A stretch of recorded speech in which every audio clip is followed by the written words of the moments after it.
سکون، نادان یہ سمجھ بیٹھے ہمیں قوت انکار نہ ہو۔ پاک فوج اس وقت بھرپور ایکٹیو ہے اور بھارت یہ بات شاید بھول چکا ہے۔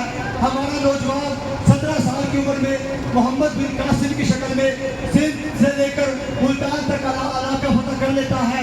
یہ بات بھول چکا ہے کہ آج بھی ہماری ماؤں نے اپنے کچھار میں ایسے شعر آج بھی پڑھ رکھے ہیں جو بھارت کی اینٹ سے اینٹ بجا دیں گے۔ میں صرف اتنا ہی کہنا چاہوں گا، وہ سنگ گرا جو حائل ہے رستے سے ہٹا کر دم لیں گے۔ ہم راہ وفا کے راہرو ہیں، ہم منزل ہی پہ جا کر دم لیں گے۔ یہ بات آیا ہے دنیا پر، ہم پھول بھی ہیں تلوار بھی ہیں، یا بس میں جہاں مہکائیں گے یا خون میں آ کر دم لیں گے۔ ارباب حکومت سے کہہ دو یہ عزم کیا ہے ہم سب نے، جو حق کے مقابل آئے گا ہم اس کو مٹا کر دم لیں گے۔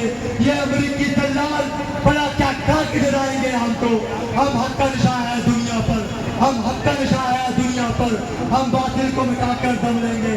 اس وقت پاکستان کی تمام سیاسی مذہبی جماعت بشمول تحریک لبیک پاکستان، پاکستان مرکزی مسلم لیگ اور باقی تمام سیاسی جماعتیں پاک فوج کے ساتھ شانہ بشانہ کھڑی ہے۔